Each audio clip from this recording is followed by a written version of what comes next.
Life is magical. Welcome to Direction Podcast. I am Rahul Solanki and this is a podcast about all the ways, journey we experience and use magic of universe in our daily life. Thank you so much for tuning in. Today we have got a new friend, Aditi Kaul. She is a grade 5 UNESCO CID certified arts-based therapist who has run the program Fortis for the last 7 years, which includes working with persons diagnosed with trauma, anxiety, depressive disorder, disorder of childhood, adolescence, as well as stresses of day-to-day life. She used psychotherapeutic techniques including visual arts, movement, writing, and storytelling. Today's conversation is going to be about arts-based therapy. How to use different art forms to bring healing, growth, and how it enhances our mental health. So, without further ado, let's straight jump into our conversation with Aditi Kaul.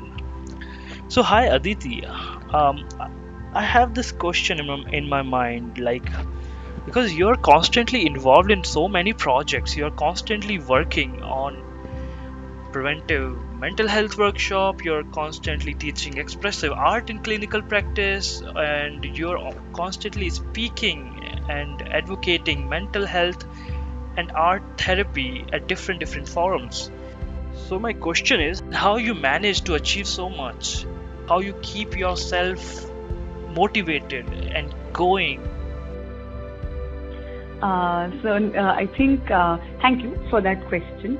But how I managed to achieve this is I think I constantly move to follow what I love and what gave me positivity and what gave me energy and what made me excited about the work I do. I started off as a psychologist and I trained, I did my bachelor's and my master's, and somewhere along the way I got exposed to art therapy during my master's. And I think even a 2-day workshop, that exposure that I had got completely pulled me in, and that's where I sort of started pursuing this idea that I have to understand what this is and I have to train in this field because there is so much power in the arts, and there always has been, and I think that's where that drive came from. And as far as how I've managed to do so much, I think majority of that credit would go to the organization I work with, which is Fortis Healthcare, the Department of Mental Health and Behavioral Sciences. Because, when I came in here, I think about almost seven something years ago, I was always given the opportunity when, I created something or I created a new program or I wanted to hire a team or, start a training course, which is what we teach now as well with UNESCO.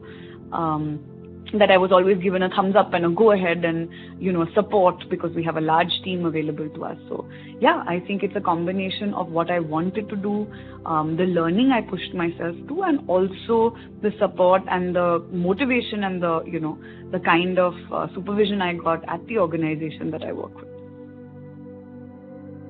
That's awesome. So Aditi, talk about how you get to know about arts-based therapy concept and how you get introduced to this. So it was, again, like I said, in my master's. I was studying my master's in psychology from the Tata Institute of Social Sciences, and they had a 2-day workshop. Yeah, a 2-day workshop in dance and movement therapy, which an organization came to do, and I signed up for that because it sounded interesting. And when they did that, I mean, it was extremely powerful, understanding how movement can alter arousal states, how it can alter emotions, how it can fuse emotion, thought, cognition, and allow for a lot of different kinds of release and healing, which I didn't anticipate. I hadn't studied anything like it before. And that's where my journey began, with trying to identify first in the country training spaces available, and then I did a course from Canada as well in visual art based therapy. So that's sort of where that process started off. That's pretty cool. So it was because of that workshop which you attended while you were pursuing your masters, and I must say your IGTV live, your posts are really helpful to understand healing arts and how to heal ourselves using expressive writing, using neuroscience and art, and sometime music. So yeah, thank you for doing that. There is one myth about arts-based therapy which I want to debunk today with your help. Before attending any arts-based therapy session with therapist, do I need to have any special skill or expertise in any art form to get any kind of benefit out of our session? So I think that's a great question, and like you rightly said, it's a myth because to come in for art-based therapy as a client, you have to have no expert level or no level at all, in fact, because it's about the process, and that's what all the research and the evidence and the science behind art therapy says, that you don't have to be an expert. It's the art process which will guide you through the space of expressing your emotions, processing them, and then working through those emotions. There's also a lot of scientific evidence around process where, our brain, and there's a lot of neuroscience research that's been done around the brain and art, movement, writing, narratives, and how important they are. And none of them are about the quality of what we produce. Right? They're about the process of engaging in the art-based process to build, some of these insights into what we're struggling with, into what we need, what our strengths are. And so, no skill level required there. But for those people who are training as art-based therapists, again, you don't have to be skilled as an artist or a dancer. But when you go through the training, what does happen is they train us to use a range of material. So that as a therapist, your ability to use a range of different medium and to be comfortable using that grows, because our job is to help the client build a language using the art, which means that I can't be uncomfortable using paint, or I can't be uncomfortable moving my body in ways which don't look pretty, because the more I am able to build that range in the usage of art process, the more the client will free up to be able to use that as well. So as a practitioner, we go through a lot of different arts-based forms of exposure so that our own comfort and safety level with expressing through these media increases, and therefore we are able to build safety for the client. But expert levels are required for neither. Awesome. So it means anybody can attend any art-based therapy. So what do you think, Aditi? What's your definition of arts-based therapy, and how one can attend and get registered for arts-based therapy session at Fortis Healthcare? Okay. So I think arts-based therapy is an umbrella term, or expressive arts-based therapy is an umbrella term, which encompasses, like you said, a range of different art media, from writing, storytelling, movement, visual art, music. There's also psychodrama, sand tray, play therapy. So there's a whole range that expressive art encompasses.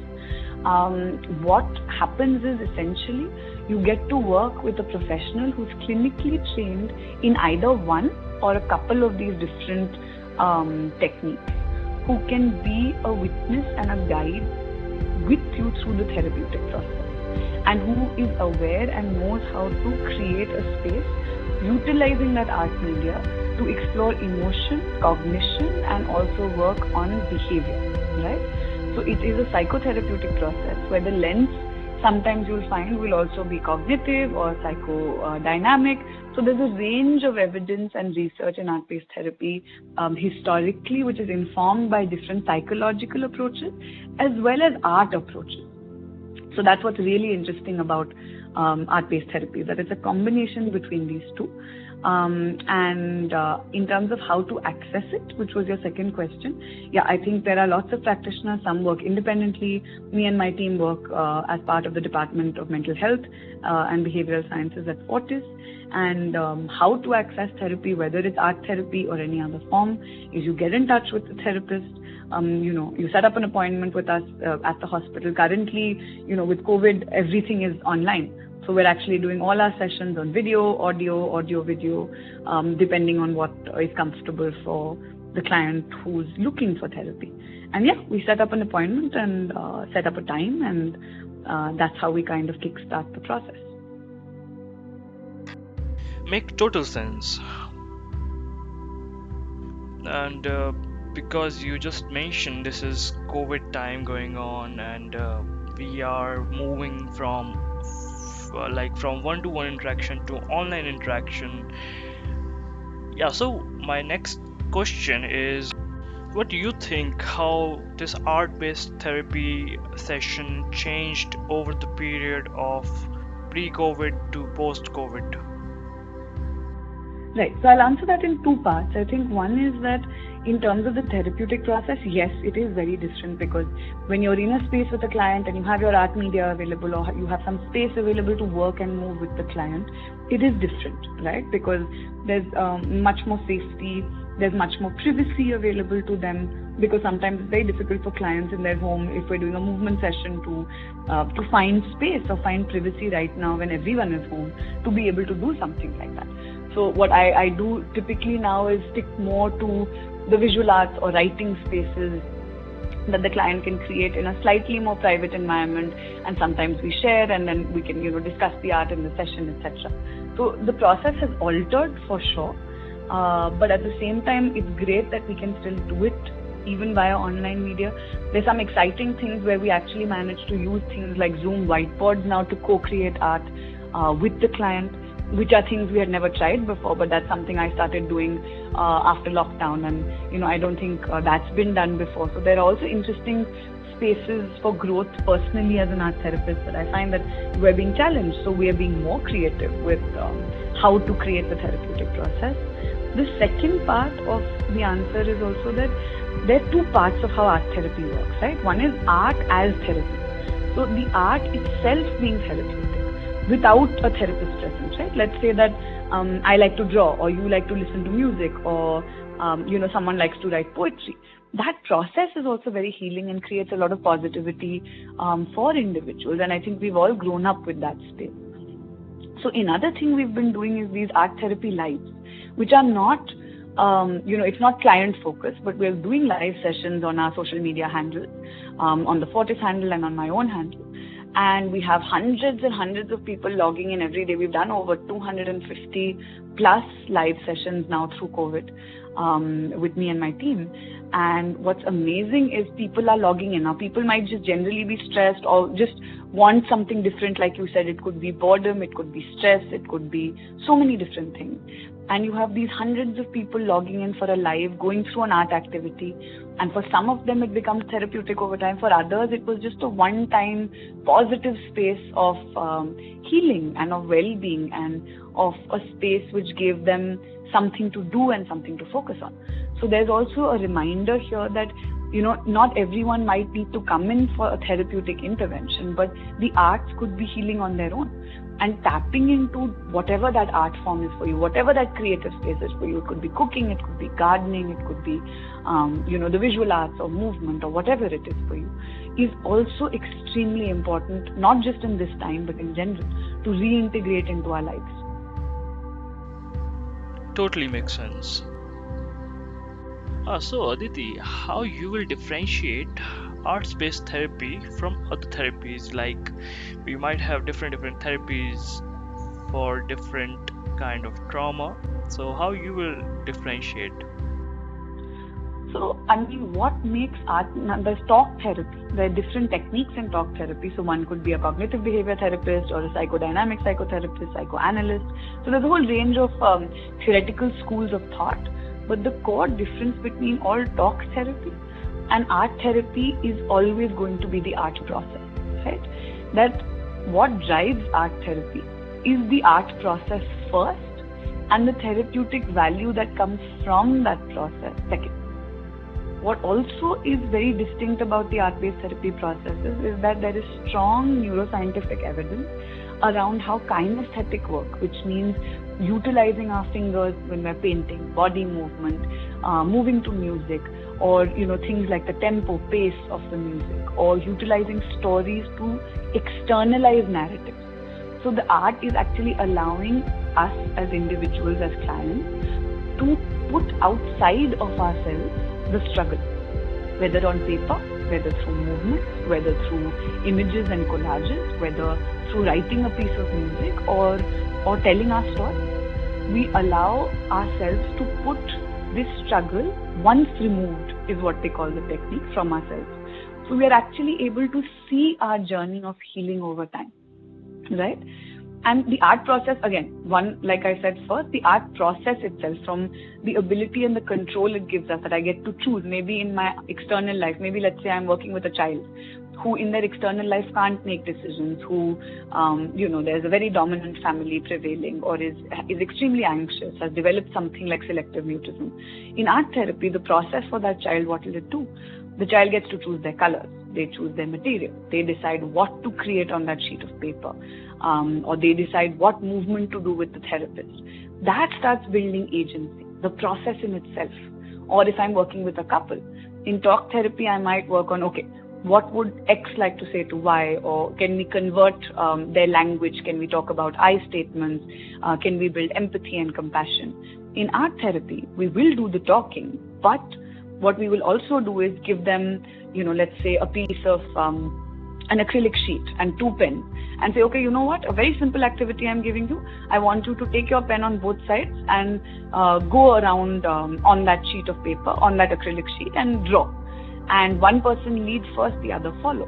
What happens? In something as simple as that, within 5 minutes of watching a couple run around on an acrylic sheet of paper, I will be able to see who takes the lead, who follows, who is more dominant, who is more agreeable, who is kinder, who is being empathetic. Are they supporting each other? Are they not? Is there conflict? Is there mocking? So process reveal is what is really fabulous about art therapy. Not just for the therapist, but for the clients themselves. They'll only see it. So in the middle of a couple session, I'll have one person turn around and say, this is what she always does, or this is what he always does. Or if it's a parent and child, same thing again. Things which otherwise in talk might have come up, 5 sessions later. That, I needed to tell you that this incident happened, so I'm narrating X, Y, Z. So there's so many more things, but these perhaps will be the core differences in utilizing the arts as a medium. So it's like when one performing or when one creating something in arts-based therapy, as a therapist, as a psychologist, we monitor it, we monitor art, we monitor human behavior, right? Yeah.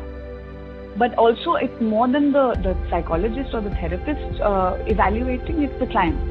So it's more about them building insight and them realizing some of these things. And that's what art does, right? Because it's outside of ourselves. It's not just verbalizing. They are able to reflect on processes that so they suddenly realize are there. Yeah. Rightly said. So how we can start enjoying the process, how we can start focusing on the process and start detaching ourselves from the final result, from the presentable form of our art. Like take example of singing, take example of painting, take example of dancing. How we can avoid thinking how we are looking on the stage, how we are presenting ourselves while we are performing any art form. Right. So if your goal is to create good art, right? If let's say you're entering an art competition or you want to create something pretty and you have that ability, then that's not a problem. Great. Then that is your goal. But if your goal is to look at well-being and to look at internal, sort of exploring yourself or understanding yourself, which is why in art therapy it will never be, the directives or the techniques are never focused around, okay, draw a lamp or draw this or draw a sort of object, right? It will always be around emotions. It will be filtered around symbols and metaphors. The techniques are completely different. So they're not focused on creating a specific thing. They'll often be created around fluidity or free play or abstractness very often, so that pressure gets removed for the client who's entering. And like you said, the minute your goal becomes, I want to just explore and have fun with my art, and I don't even need to show it to anybody, then you'll automatically remove the pressure. But there is no harm, remember, in people wanting to create good art. But I'm just saying in an art therapy setting, it's different. So in general life, there is no problem. If someone's an artist, of course, they're going to focus on being precise and, create things in a certain way. And there's nothing wrong with that. That also makes people feel very, very good, in fact, right? But it's more around art therapy where that concept varies. But yes, I think the one thing, like you said, that for people who say I'm not good at art, so I won't do it, I think there we are robbing ourselves of an opportunity to feel extremely good, because we are scared that to create anything, it means it has to have a certain outcome, which is not true. If I want to write, I should just be able to write freely. Or if I want to try painting, people are so scared sometimes, right? I was scared until I watched some videos, and when I was prepping for my art therapy course, they said, you know what, you can just throw paint on a sheet of paper and move it around. The technique called dirty pour, and see what comes up. And the process was such fun, and even the outcomes turned out to be something I started to appreciate and enjoy, and find a lot of magic in. And I think that's what's important. That if we are, like you use the word shy, but I think if we let outcome deter process or intention or ever even trying something, yes, there I think we lose out, because there is so much positivity in the arts on their own, right? And I think maybe it's, I don't know if school does this to us. School did it to me. I remember I was thrown out of art class in 7th grade because I was not good at art. And I think after that I stopped doing art because I was like, I'm not good at this, right? It was like the institution informed me that this is not something I was good at. So I stopped. And I think that's the problem. That if you're not good at art, we are not going to be an artist. But why can't I still do art? Why can't I still be part of the art period? Why can't someone facilitate my creative process? That is what we lose out of. True, that's true. So, this arts-based therapy, how it helps to understand self-acceptance, self-love, and how it helps to remove those issues, those internal issues like body image issue, or sometimes we copy some celebrity, sometimes we copy some style, sometimes we wear some fancy clothes to just prove a point, like we are fashionable or something. So how we can use arts-based therapy to accept ourselves and to generate self-love, self-confidence? So I think here, I think the general rule here, it's not just about art-based therapy or any form of therapy. I think acceptance is a big part of our process through our lives, right? I think constantly we grow up, and this generation, perhaps, the millennials and Gen Z and whatever you want to call it, have grown up in a space where the exposure to media has been extremely high, right? If you look at perhaps the grandparental generation, it wasn't to the degree. They had that one Doordarshan on a Sunday, and whatever radio and things that were available to them, or the one-off movie that they could go to. But the kind of exposure to media that people have today and have had for the last 20 plus years has given us a lot of ideals, right?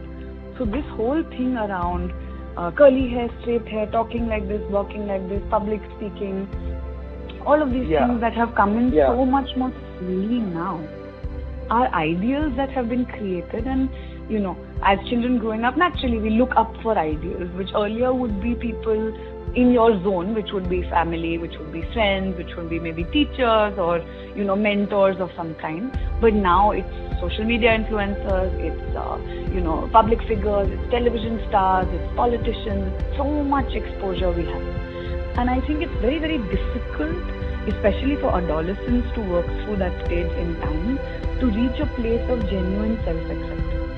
And various therapeutic processes work towards this, including art therapy, right? Because I think the journey of self-acceptance is not absolute. If I say, yes, we should all accept ourselves, it's much easier said than done. I know I still struggle with certain things.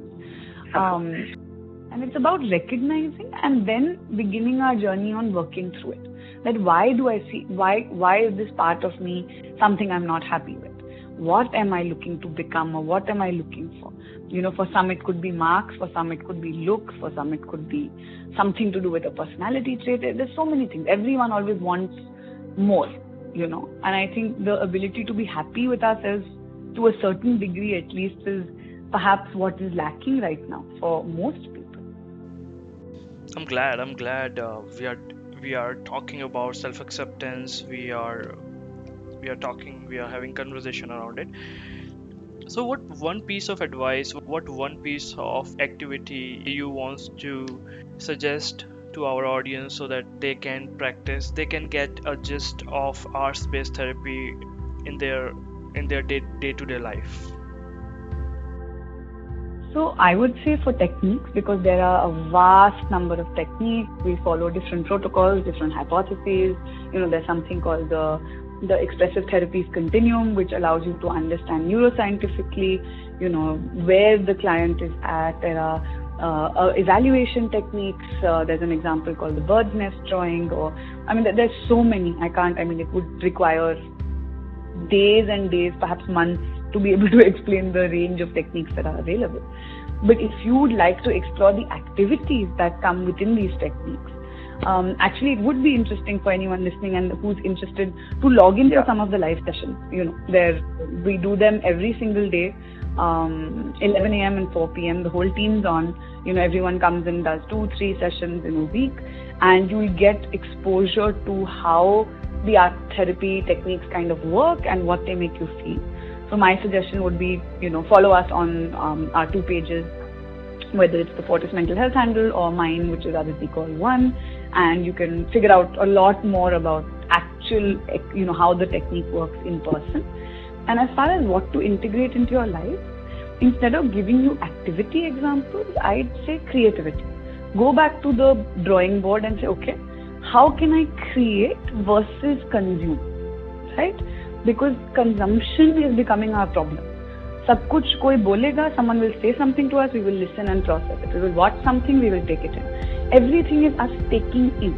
So our brain is not creating, it's not evaluating, it's not problem solving anymore. So whether creating for you in your day means to cook something new out of the box, or it means to try out painting because you've never used paint before, or crayons because you've never done that before, or to challenge yourself with collage, or to sit and paint your gamlas in your house, or to find a new way of, someone was interesting, someone shared that they found a way to create a combo of a broom and a pocha and something, so that it was easier to sweep their house during lockdown.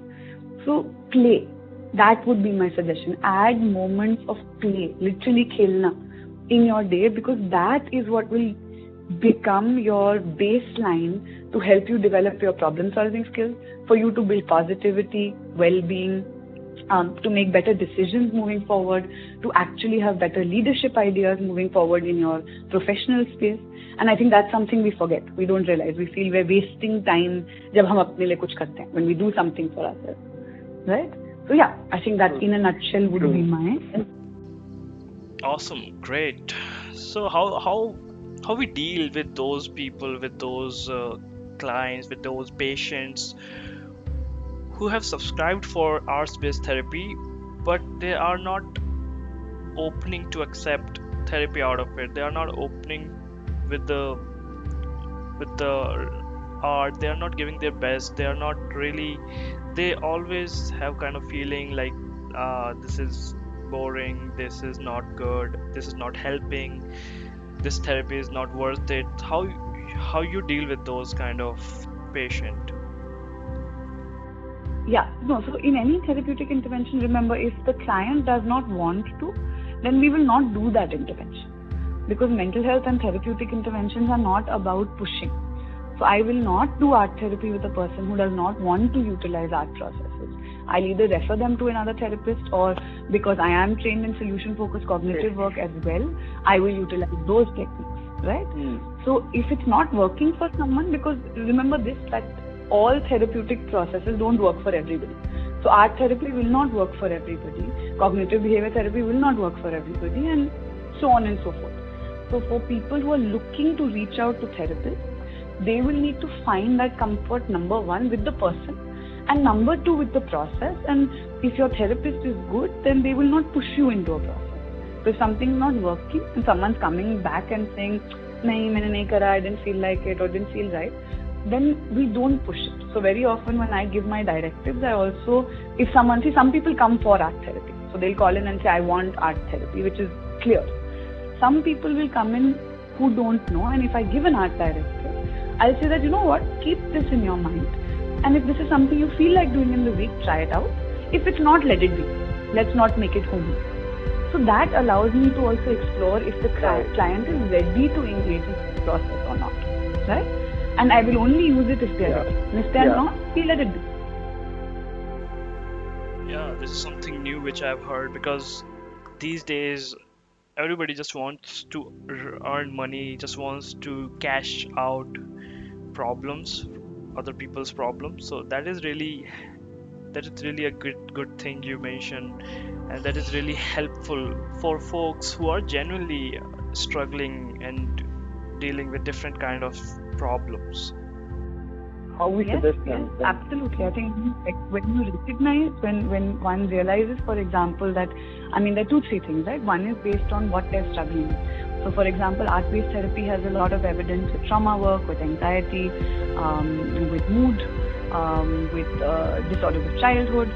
But, for example, if someone comes in with an obsessive-compulsive disorder, one will not use art therapy because it's counterproductive. One will refer them out to a cognitive behavioral professional, or if you're trained yourself in CBT, then I would use that technique and completely not utilize art-based interventions with that person, right? Because we know that evidence shows that another technique is going to work better. So that's one method.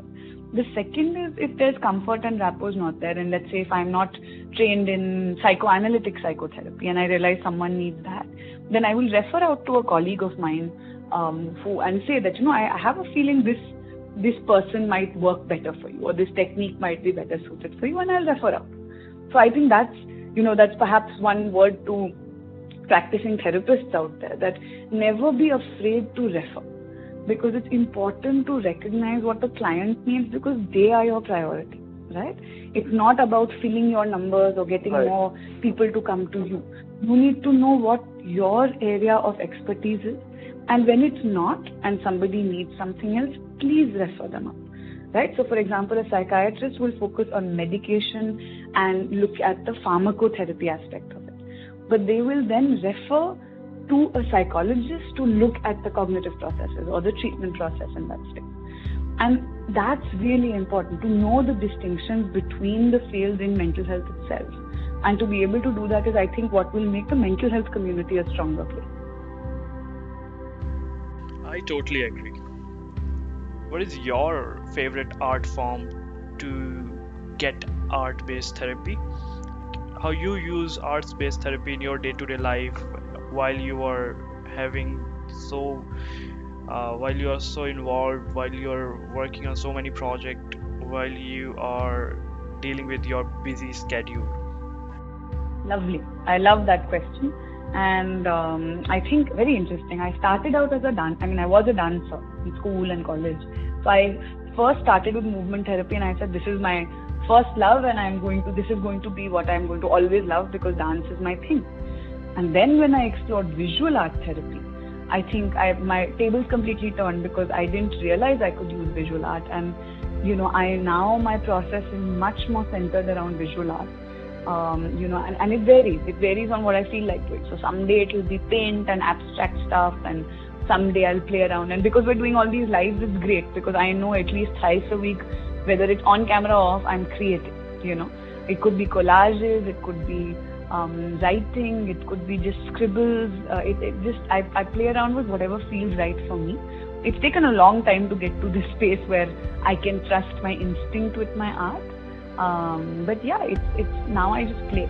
I enjoy whatever it is that comes to me, and I explore new spaces. In movement also, instead of sticking to what I know, I try and look for something I've never done or something I've never seen, and play around with that, because I think that for me personally gives me a lot more growth and a lot more healing also. But right now, my favorite is something called oil paint. Yeah. Something called soft pastels, which are my favorite. Yeah.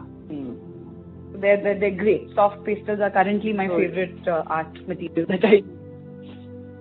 So what is your process of drawing or painting? Do you imagine something before drawing, or? It's same thing. It's outcome based. So I'm just trying to think back. The last time I spent time on creating something, like more time, was I remember when I had to apply for my art therapy course many years ago, and we had to send a portfolio. And there I kind of pushed myself and said, okay, let's push yourself out of your comfort zone and think, okay, if I want to create one art piece that represents myself, wo kaisa lagega? So at that point, this is before I had trained. So I was still more stressed about outcome at that point, thinking कि नहीं, even अगर emotion दिखानी है तो अच्छे से दिखानी है. It needs to be clear what I'm trying to say, which obviously all got deconstructed. What brings this maturity in you? Maturity of not thinking about the final result. What brings that shift in you?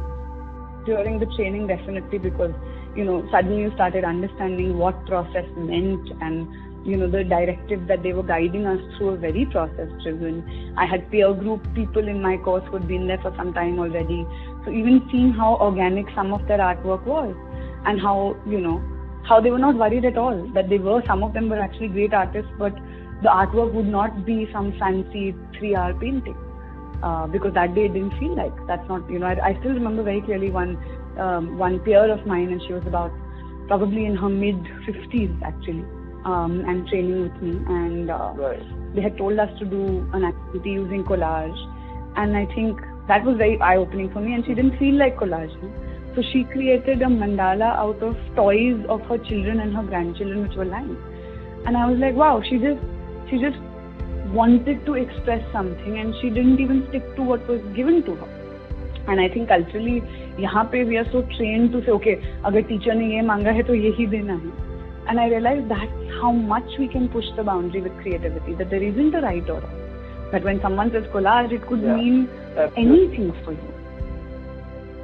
So I think that is slowly what broke my process, and it takes time. It takes time. And I think this is very tough to remove from our lives, because we always think about result before attempting anything. We always have a desire to get best out of any situation which we are involved in.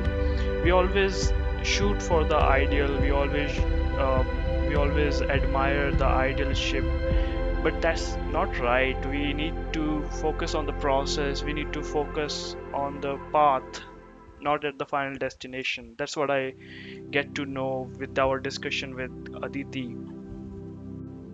So now some myth time. So this myth goes like, arts-based therapy is only for kids, not for adults. What do you think about it, Aditi? So no, like I said, I think in one of my earlier responses also, that that's not true. So there's a whole host of issues that art therapy works very well in and shows a lot of evidence based in, including trauma, including disorders of anxiety, including, of course, working with children, also working with older adults, right? Neurocognitive illnesses, so dementia, Alzheimer's, tons of research around where art-based therapy can be extremely effective with that age group also. Also with eating disorders, body image.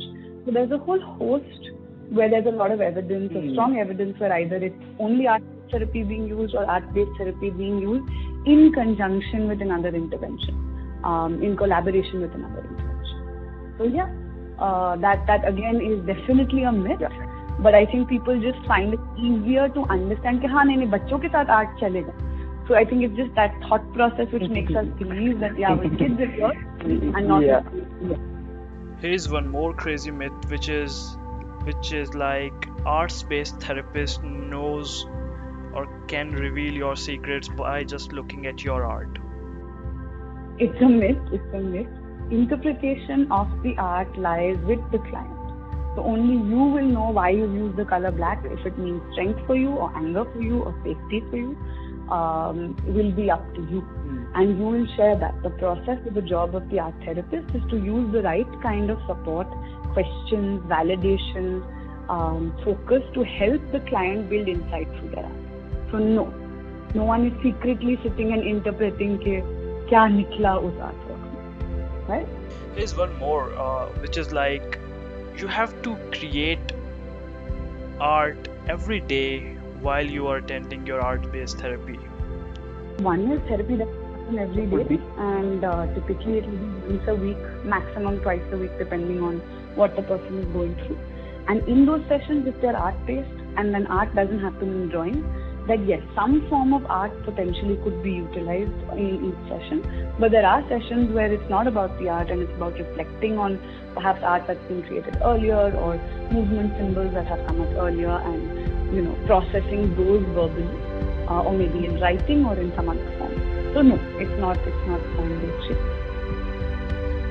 So that's pretty much our time with Aditi, and it's been immense pleasure talking to you, Aditi. And today I have learned, today I have get to know many new things, many new concepts about mental health and how we can enhance our mental health using arts-based therapy. So thank you so much for that.